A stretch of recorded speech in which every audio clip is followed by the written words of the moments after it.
在这雪白的世界里，有座被冰海包围的雪岛，是一片对人类极不友善的土地。而在这样的极地环境中，究竟我能不能成功存活100天，并亲手建立一个雪岛聚落呢？一切将从一间能遮风避雪的房屋开始。要在这里活下来，第一件事不是探索，而是取得最基本的材料。我先利用合成台做出了第一把木斧以及木镐，这些工具只是为了让采集稍微有效率一点。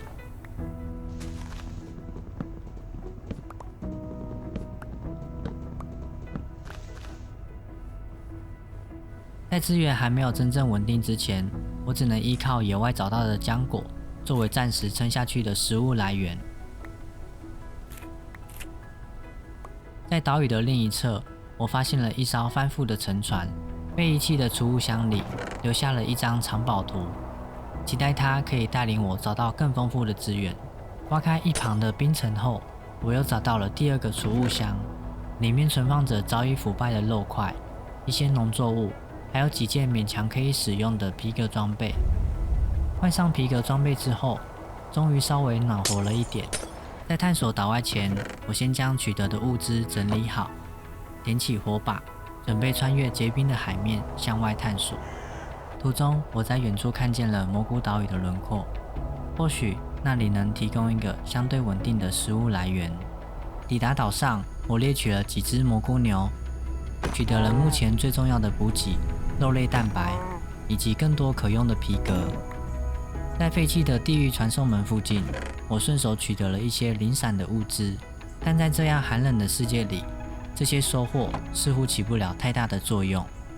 转眼间，天色正在迅速地暗下来，我决定在夜晚降临前，深入蘑菇岛屿的地底寻找鹅卵石。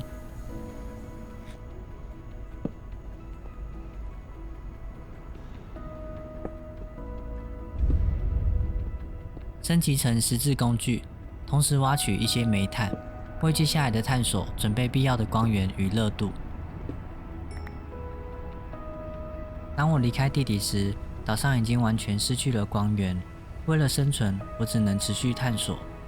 就在这时，身后传来了声响。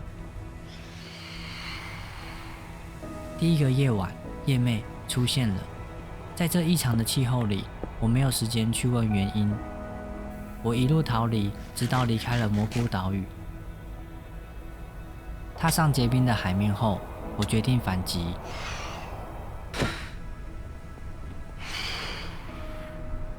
一番追逐中，天空逐渐明亮，直到第一道阳光的出现，夜魅才终于退去。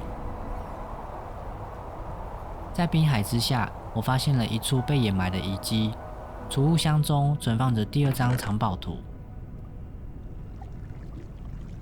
距离十分接近，我必须先前往查看。随着地图的指引，我一步步靠近目标。随后，我潜入了冰冷的海底搜寻，终于找到了那批被遗忘的宝藏。大量的铁锭还有首颗钻石，成为了目前最关键的收获。这时，我注意到水流正通往更深处的海底洞穴。为了取得更多资源，我决定继续前进。洞穴之中蕴藏着大量的铁矿，但同时也意味着更高的风险。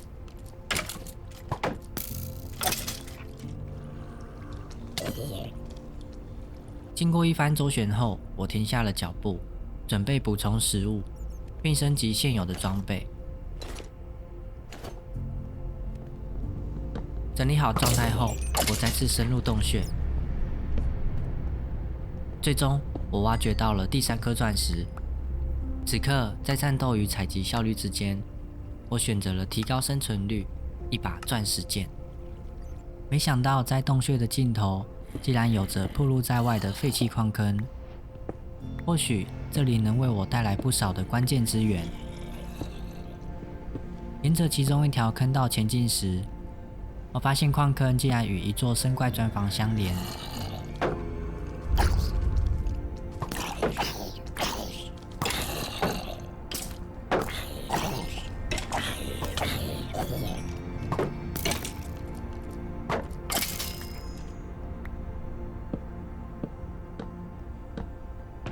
储物箱里留下来的金苹果以及甜菜种子，为接下来的粮食规划多了一些选择。继续深入探索，随之出现的是毒蜘蛛生怪砖。幸运的是，它们没有立刻生成。我迅速地回收大量的线，也在这时意识到这些材料足以合成羊毛。终于在这趟探索中，我做出了第一张床，期待回到地表时，我能够安心地睡过一晚。但在那之前，我决定带着钻石镐前往更深处的深繁岩区，只为了取得更多钻石。回程时，我注意到上方的岩壁正在滴水，我尝试挖开岩层，想顺着水流前往滨海的表层。不过在那之前，我得先做好水中换气的准备。穿过海底的缝隙后，第一眼看到的是一艘搁浅的沉船，只要破开上方的冰层，就能回到地面。回到滨海后，夜晚的寒风依然强烈。我迅速搜刮沉船中的储物箱，取得了竹子，作为之后制作鹰架的材料。但当我准备离开时，四周已出现大量的僵尸，我只能暂时远离。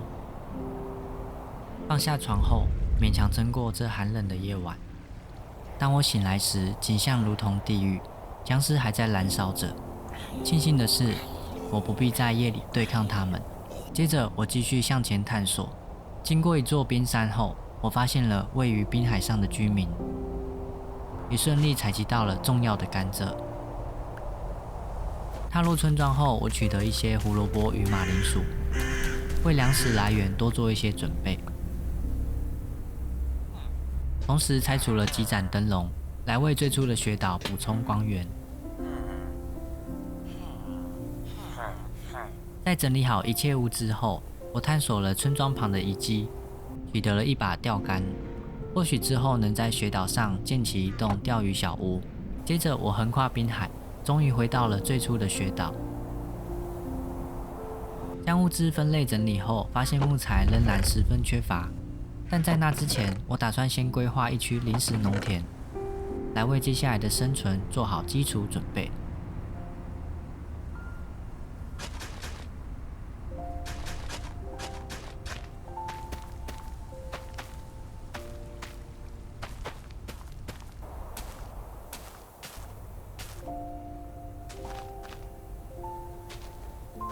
一切完成之后，我开始探索雪岛内部的地形。穿越杉木林，我在山体旁发现了一座宁静的冰湖。我暂时在湖边的岩壁上开凿了一个入口，计划未来能从这里深入雪岛地底进行探索。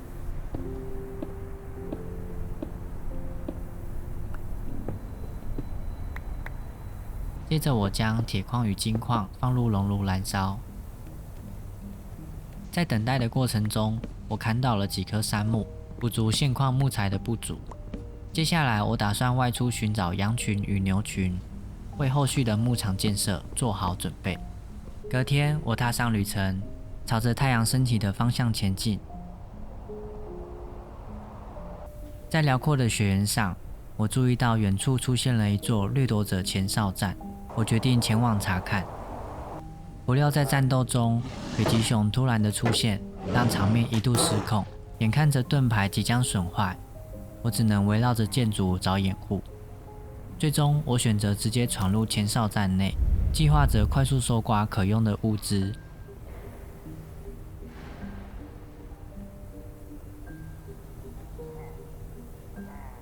在储物箱中，我意外地找到稀有的山羊角。谁知道这之后会派上什么用场呢？我吹响山羊角，尝试在建筑边缘寻找逃离的路线，没想到一支箭矢击中了我。当下我只能狼狈地逃离，尽可能与掠夺者拉开距离。远离前哨站后，我在滨海下方收集了一些粘土，为建造第一栋房屋做好准备。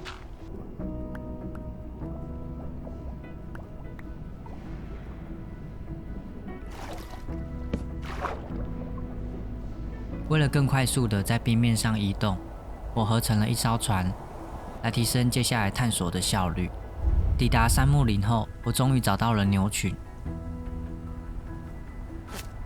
途中，我意外地发现一只雪狐，直觉告诉我，或许可以把它一起带回雪岛。花了一点时间搜寻后，我找到了2只羊、1只牛以及雪狐。最终，我成功将它们全部带回了岛上。在正式建造牧场之前，我先用木栅栏将动物们暂时安置好。隔天，我继续往东方探索，寻找第2只牛。途中，我遇到了另一座村庄。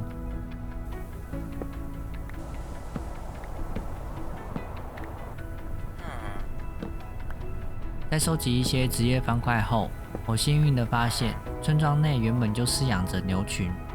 破坏栅栏后，我成功地将它们带回了雪岛。随着目标的达成，我继续砍伐杉木，补足建设所需的木材。同时，我也计划前往蘑菇岛屿，取得更多矿物与食材，为接下来的发展做准备。隔天，我抵达了蘑菇岛屿。为了取得更多资源，我猎取了几只蘑菇牛，补足所需的皮革材料。在岛上，我找到了一处通往峡谷的入口。深入地形后，我先收集了一些闪长岩及花岗岩，作为日后房屋外墙的建材。就在准备离开时，我发现脚边还有一条通往更深处的缝隙。我顺着水流往下探索，发现下面的空间比想象中还要广阔。为了确保安全，我先放置火把照亮周围，接着一路沿着水流直接抵达了最深处。在一片的漆黑中，我找到了钻石。随着探索持续进行，最终我一共取得了11颗钻石，也顺利了提升3个等级。当我抬起头，才发现自己已经深入地底多深。我想是时候回程了。我一路向上堆叠方块，成功回到了地面。没想到迎接我的竟然是一名流浪商人。用身上的马铃薯完成交易后，这一次我没有选择掠夺对方，只希望当雪岛聚落完成时，能够再次相遇。回程途中，我在岛屿的边缘遇到了一群野马。我顺势将其中2只带回雪岛饲养。抵达雪岛后，我开始整理第一栋房屋所需的建材，同时利用雪铲收集雪块，作为建筑外墙的材料。稍微整理后，我前往附近的杉木林，砍伐所需的木材。正巧在林中，我发现了野猪，也一并带回了雪岛。接下来就是处理木材、准备建材的过程。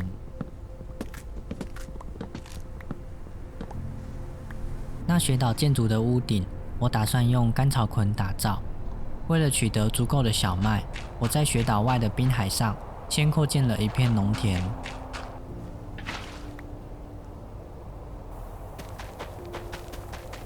几天后，看着小麦逐渐生长，我才意识到这样的效率远远不足。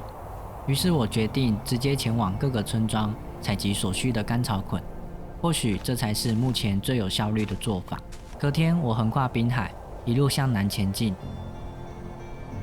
途中，我探索了一艘沉船，取得了另一张藏宝图。不过，寻宝并不是我现在的目标，我没有停下脚步。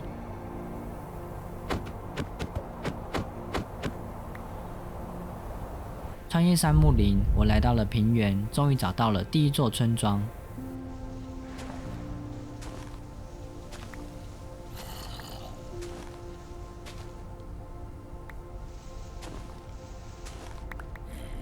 收集完村庄内的干草捆后，我立刻继续上路，寻找更多村庄。随着旅程的推进，地形逐渐转为沙漠，炙热的环境也变成了极地气候。沿着河流前行，在收集更多甘蔗之后，我又进入了另一座村庄。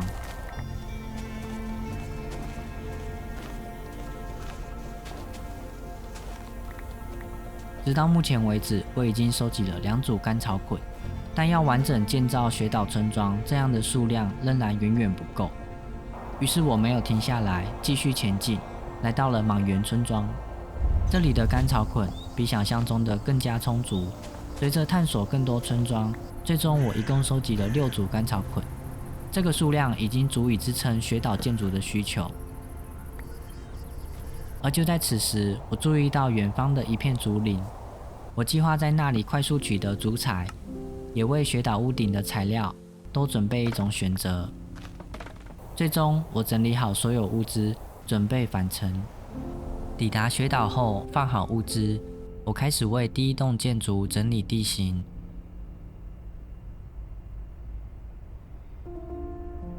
我拿起一路收集来的建材，开始动手建造雪岛上的第一处能够遮风避雪的房屋。建筑本体采用就地取材的雪块与闪长岩堆叠，烟囱的部分则使用红砖与花岗岩搭配完成。屋顶我选择以甘草捆搭配竹材铺设。外观都完成之后，我转而进入室内。一进门是可以烹饪与饮食的空间，另一侧的楼梯可以通往2楼，那里是休息与未来附魔的地方。在这片冰天雪地之中，终于出现了一处温暖且安定的空间。接着，我开始规划第2栋建筑，一处能够存放物资，也能够储备粮食的仓库。在建造前，我合成了更多的建材以及雪块。在前往冰屋旁的山壁，开凿出一条通往更深处的通道，来持续采集闪长岩。经过长时间的挖掘与砍伐，手中的钻石斧与钻石镐也接近损坏。我决定先重新制作工具，并进行首次附魔。幸运、耐久、效率，有了这些附魔之后，就大幅缩短了接下来收集建材的时间。随后，我再次深入山壁，开始挖掘花岗岩，并一路向下，持续深入地底。就在这时，我发现了一处通往自然洞穴的入口。在那黑暗且开阔的洞穴中，怪物的生成数量远比我预期的还要多。一瞬间，我被四面八方射来的箭矢击中。见到情势不对，我选择暂时撤退。拉开距离后，正当我松了一口气，一支箭再次命中了我。情急之下，我闪开了第2支箭矢，举起钻石剑准备反击。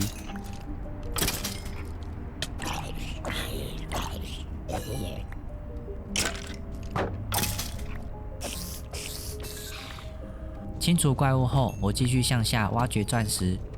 因为有了幸运附魔，产量几乎翻倍，马上就挖掘了接近1整组。回到地表后，我终于换上完整的钻石装。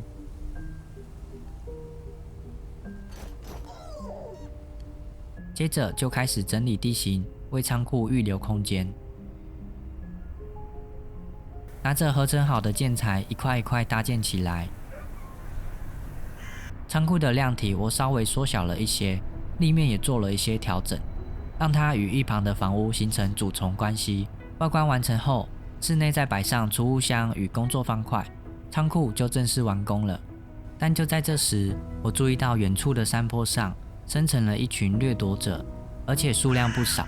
对视了一阵子之后，我决定主动出击，利用杉木作为掩体，逐一的击退，才终于解决他们。接着把物资搬回仓库后，再将狼与雪狐带回屋内。终于，我们再也不用露宿野外。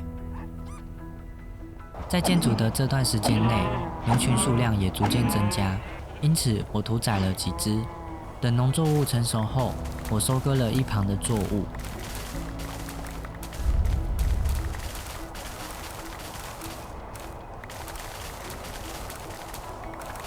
多余的种子则做成骨粉，来加速后续的种植。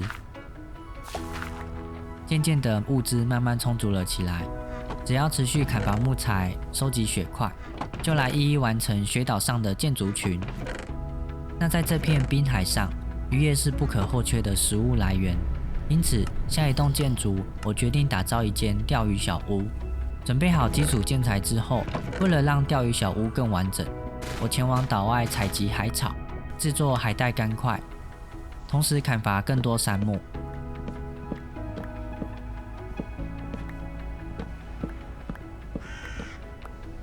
经过一段时间的收集，建材终于齐全。我把钓鱼小屋选在雪岛的最东侧，让路径向东侧延伸，建筑一层层的搭起。在小屋旁立起更高的萤火，为远方的冒险者指引方向。室内则规划成简易的工作区，摆放着海带干块、晒鱼架以及钓竿，一切看起来都如此刚好。在房屋的后方，我保留了一处野营空间，让人可以在这里休息聊天。建筑完成后，我重新规划通往各处的路径，沿着雪岛边缘一路搭建出钓鱼用的木平台。等周边设施逐渐完成，整体的路线也慢慢成型。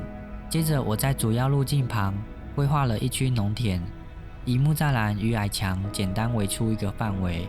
耕田之后，种下第一批的甜菜根。同时我计划沿着雪岛的外围搭起村庄的入口以及雪白的围墙，抵御未来可能出现的不速之客。完成后，我拿起钓竿，静静地坐在平台上，享受着雪岛上独有的宁静。村庄的下一步，我将往雪岛的西侧延伸。接下来，我打算盖一座牧场，让马、牛、羊都能够有舒适的家。先铲除积雪，把地形整理平整。牧场的建筑延续了原本的风格，只是整体量体缩小了一些。室内是简易的工作间，房屋一旁则规划成野莓园，补充日常的蔬果来源。建筑后方则是畜牧区，让动物们能在雪岛上安稳的生活。完成后，我将它们一一带往牧场。目前为止，村庄的基础机能终于逐渐完整。经过一段时间的建设，杉木建材也逐渐见底，于是我决定走出雪岛，再去砍伐一些木材。过程中遇见了雪狐，还有一只寒带猪，刚好可以带回去跟雪岛上的动物作伴。没想到在路上，雪狐突然扑向一只兔子，我还以为发生什么事，好不容易把雪狐带回屋内后，下楼才发现好笑的一幕。先让雪狐繁殖，再赶紧把小猪救下来。终于，雪岛上的动物们都有了自己的伙伴。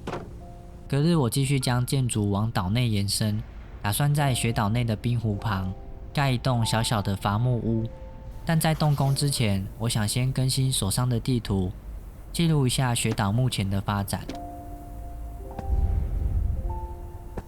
从地图上已经能清楚看见小小的港湾与农田，以及下方即将新建的伐木小屋位置。确认方向后，我开始着手准备建材。伐木小屋的结构相对简单，一旁还有一处工作间，湖面上再延伸出一段小平台，让伐木之余还可以在这里进行垂钓。接着我想在雪岛上寻找一处制高点，搭起一座瞭望台。于是我来到了岛外，搭建鹰架，举起望远镜，反复确认最佳的建筑位置。我想就是这里了。将道路延伸过去后，一层层的搭建起来。这栋建筑我刻意保留了原始的感觉，带着一些临时据点的氛围。那到这边，所有的雪岛建设都完成了。终于，这片极地孤岛逐渐成为了一座能够遮风避雪，也能安稳生活的雪岛聚落。如果你喜欢这次的作品，也别忘了按赞与订阅，支持我们继续创作下去。我们下集见，拜拜。